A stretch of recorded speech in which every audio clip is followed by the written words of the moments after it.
Hello everyone, thanks for tuning into the fall spring 2024 update from GavsWeatherVids. So here we go again, starting to bring you more spring data. We're up to update number 4, and we're doing a solar special for this one. We're going to be looking at springs that are relevant for this point in where we are in solar cycle 25. So we're going to be looking at solar cycle matching springs, if you like, from years picked out from the amazing Terry. Thank you to Terry Scolding for picking the years out for us for our solar matches, and I shall get on with that for you in a moment. Just to say that the first video release today was our 6 AM UK weather forecast. We've got the Sunday Roundup coming up for you around midday-ish, so that's coming up you know, in a couple of hours. Going to be looking at things like, well, again, solar activity, sea survey, temperature anomalies, AO, NEO, QBO, all of that. That's coming up for you around midday. And then we'll have a 10 to 14 day, sometime in the middle of the afternoon,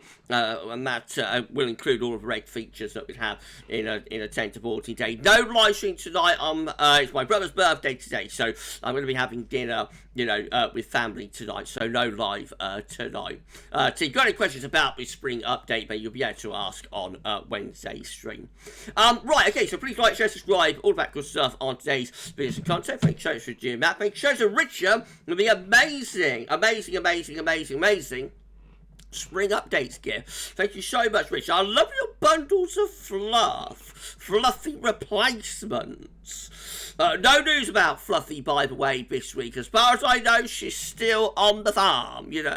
She's still hiding out. That's the last I've heard about her. So as soon as I hear anything, if there's any developments, you'll be the first to know. But this week, no news. But thanks so much to our lovely Fluffy replacements, and we are today naming the little bunnies there. So if you've got names for the 2 little bunnies, then please post them in the comments, and on Wednesday's live stream, I'm going to put all suggestions onto the name picker, and we will name our lovely little bundles of fluff.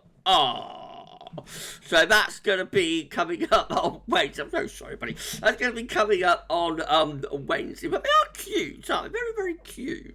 No, that's going to be coming up on Wednesday.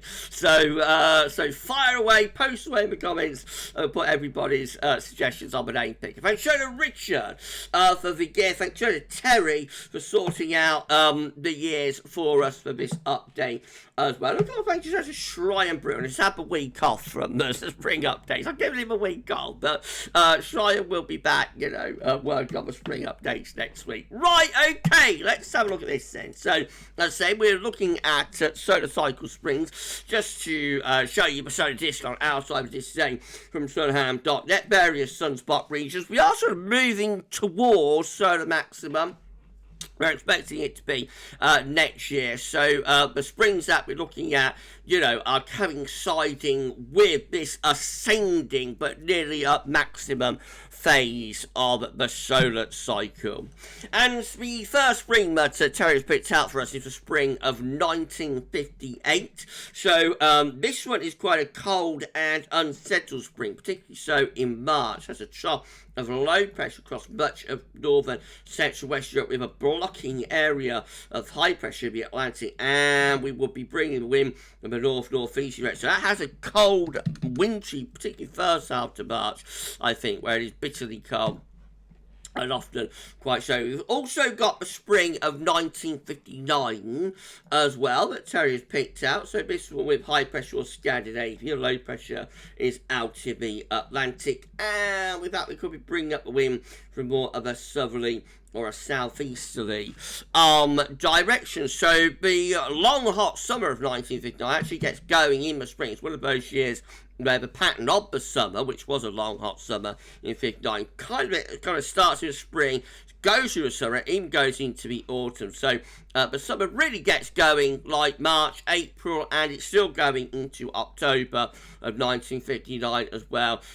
Truly remarkable year. So that is a dry and warm spring in 1959. Then we go on to 1969, this following quite a cold winter, and does have a blocking signal up to the north. So very often when you get a cold winter, the pattern will carry over into the spring. This is one of those examples of that. that. So very easterly, very easterly spring there in 1969. I think it starts off quite cold. It gets substantially warmer by the end of it, by the time you get through to May of 1969. Spring 1970 is the next one that Terry's picked out for us. Again, with low pressure to our east, high pressure is out to our west. It's a very northerly spring, and again, it does have a really quite a cold March, very snowy spell in the first half of March of 1970, with lots of heavy snow, lots of blizzards and whatnot. So that's quite a cold and wintry spring that we have there. Delayed spring in 1970. 1981 is the next spring that Terry has for us. This one with low pressure coming in from off the Atlantic, some high pressure towards Greenland Ice. Has an exceptionally wet March in 1981, very wet March. And then, of course, we also have an unsettled and quite cold April, which culminates in a famous late April snowstorms. In the 20th century, there are two famous snowstorms that occur in the final week of April. One of them is 1908. The second one is 1981. So a remarkable late spring snowstorm in 1981. And then I think May 81 is a lot more gentle. We have 1991. This is just quite a mild, dry, anticyclonic sort of spring, really, with quite a bit of high pressure close to the coast. So a bit of a forgettable spring, that one. And then we've got 1992. Now, this is a warm spring.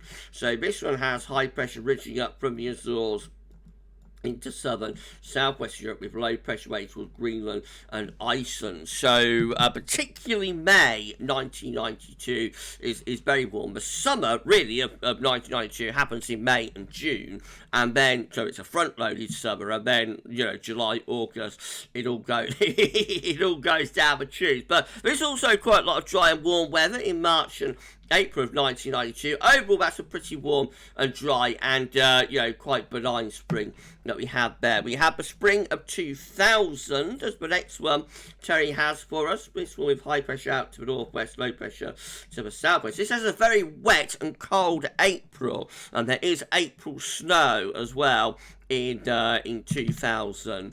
Otherwise, I think March is relatively mild, not a lot going on, and May turns quite warm, I think, as well in the year 2000. We've got 2001, which is basically a repeat of spring 2000, actually, with again low pressure into the northwest Europe from off the Atlantic. It has a blocking signal. Now, again, a very cold and wet April in 2001 with some snow. Otherwise, on either side of it, there's a fair amount of dry and warm weather. It's interesting that we have two really wet and cold Aprils back to back in 2000 and 2001. And then we've got 2013. So this one, of course, has the extraordinarily cold March and into April spell. And we see it from the blocking around Greenland, Iceland, and we have the low pressure in off the Atlantic into northern and western Europe as well, and winds coming in from the northeast. So the middle of March through the second half of March to the early part of April is extraordinarily and exceptionally cold and snowy. Has blizzards, has freezing cold temperatures, even into Easter, which is in early April 2013. The ground is frozen solid here at the towers. I can't remember a spring and a March and an April like it in my lifetime anyway. So it really was very severe, the cold that we have through the second half of March into the first half of April. It does get milder through the second half of April. Spring finally gets going then, and then the rest of the spring is actually still quite chilly. It's a colder than average spring, below average temperatures even into May of 2013, but the severe part of the spring is like from mid-March to mid-April. I'm sure you'll remember it very well. And then finally we've got 2014, and this is like the polar opposite really. This is just a very warm and dry spring, or a mild and dry spring with high pressure sitting over and to the east of the coast. After the exceptionally wet winter of 2013-14, we break out of that in early March. You have a strong anticyclonic signal, and the position of the anticyclone, unlike in 2013, the position is to be bringing up wind a lot of the time from the south, so a warm and dry spring in 2014. Right, let's put all that together then. So this is how all Marches combined are looking for our solar matches, our solar cycle matches, and we see we get blocking around Greenland and Iceland, low pressure underneath it coming in from off the Atlantic, along with the jet stream going down there as well. So you can see that a lot of the time, not all the time, there will be exceptions, but a lot of the time these marches will be bringing in the wind from the east, from the northeast. So quite a cold signal there for the marches. April looks very unsettled, not necessarily overly wet, but the thing with April is it is a very cyclonic looking signal, with lots of low pressure across the northwest Europe, high pressure down towards Spain and Portugal. So, as I say, it's not necessarily a particularly cold signal. There's no real strong signal for blocking, although, of course, we do have 2000, 2001 in the mix, for example, which were quite cold Aprils. But the main thing about April is very wet and unsettled signal, but things get a lot better for May. So the all Mays combined for this phase of the solar cycle seems to indicate some higher pressure building in from the Atlantic into the north of the west of Europe. Low pressure jet stream gets pushed away to the north. So by the time you get through to May, we start getting some warmer and drier weather going. I think we'd be ready for it after those Marches and April. So then finally, this is how all springs combined are looking for our solar cycle matches. Now, every month is slightly different or significantly different, so not sure how relevant this is. But overall, we do have a bit of a blocking signal up towards Greenland and Iceland with low pressure to our south. Winds often coming in, therefore, from the east, particularly down to March. Also April being very cyclonic as well. Remember, May looks a lot better on average, with much more in the way of drier and warmer weather on offer. Right, okay, we're done. That's the fall spring update, solar special. So if you've enjoyed it, then please do like, share, subscribe, and thank you so much for doing that. We'll be back with more spring updates next week. Of course, as we announced last week, but on the third update, we're going to be releasing the GavsWeatherVids spring forecast on Sunday the 25th of February. So we are getting close to the business end of the spring updates now, but we have still got plenty more data to bring you. And that's all to come and all to be revealed, and it's going to be amazing and incredible.